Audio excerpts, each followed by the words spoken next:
Good morning, Divya.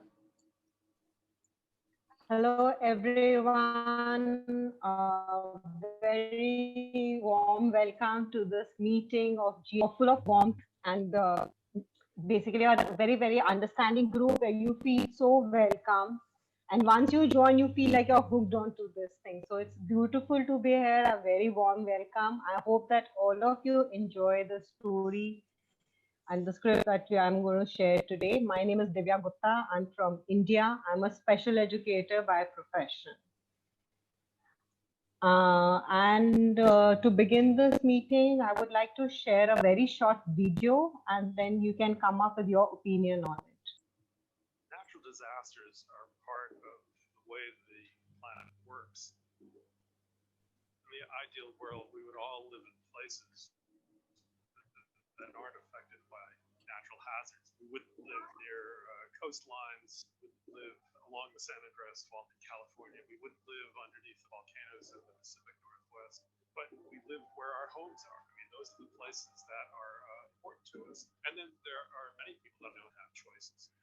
The museum is presenting this exhibit to describe these events to people so they have a better understanding of earthquakes, volcanic eruptions, hurricanes, and tornadoes. But more than that, to begin thinking about the risks associated.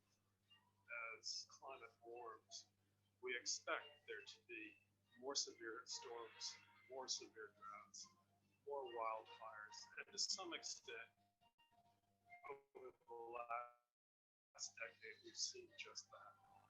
There's no way we're going to avoid the natural hazards on a dynamic Earth, but there's certainly ways that we can learn to live with them to mitigate the risks to society.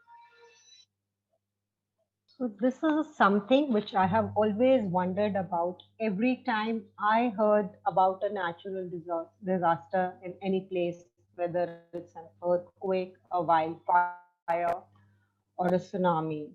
So I just want to know what does everybody here think about that? Why do people continue to live in places which are prone to these natural calamities? It's a question I always or wondered about too, particularly when you see things like the Mississippi River in the United States it floods every year.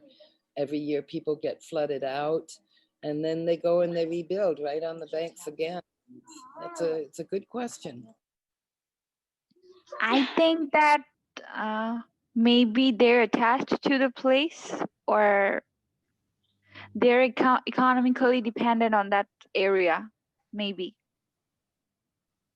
Or it can be their residential, like they can move on to the other place because they doesn't belong to there, and the place they're living in, I think they actually they are living in that place from their birth. So I think they can't move on for some kind of this relationship.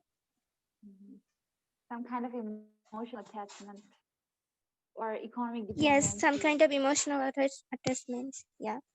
But they could make their house somewhere else economically if they are attached to the place. Wouldn't it be safer rather than build a house and see it destroyed in front of your eyes?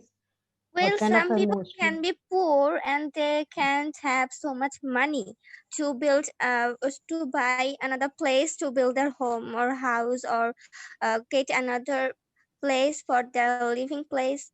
I think that can be the problem. It can be poverty. Okay. So even though you know that your houses can get destroyed, you still continue to be attached to them. Okay, so the point is that we're actually attached to the places that we've been born or bred or grown at.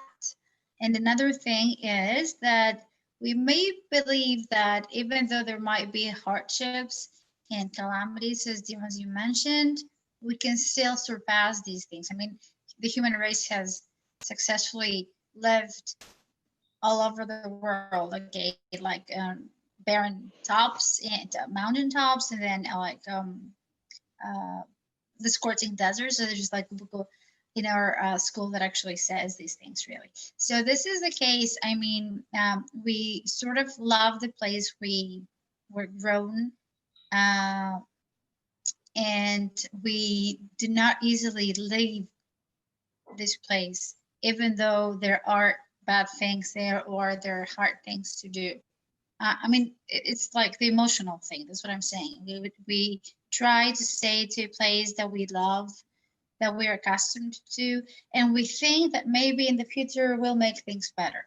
Okay, like we leave a place just because there is no hope whatsoever. If there is no hope, then we go away. Okay, so that would be the last thing to do, probably. So it is talking about human resilience in a way. Okay, pardon me? Human resilience, how we are resilient. We Yes, don't we are. give up. So as a human race, we have that to learn from it. So I think that sometimes we have spiritual connotations into some of these things. You know, we feel connected with our root. Wherever we come from, there is some kind of spiritual connotation attached to where we feel we belong and where we come from. So doing away with such places is difficult, irrespective of the circumstances surrounding the place. We feel difficult to depart from there because we kind of have some natural connection with wherever we come from.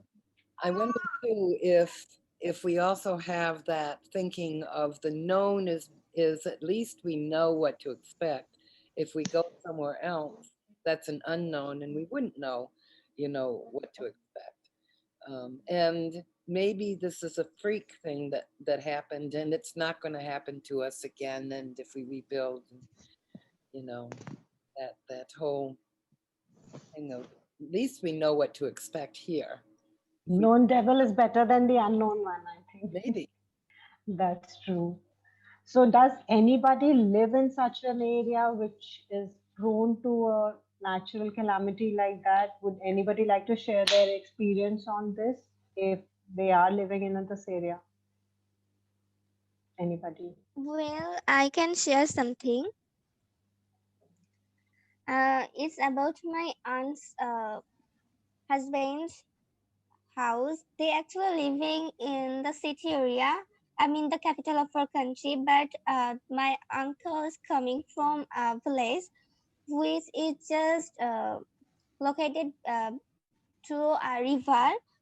So sometimes um, in the rainy season, it actually happens the river erosions. For this, the many of the people of the village just lost their house and their lands in this river erosions, and actually they sometimes lose their domestic animals and many things. I have just seen when it happens. We actually went to visit his place, and we actually face that problem that happens. We are, I mean, that's again signified of this incident.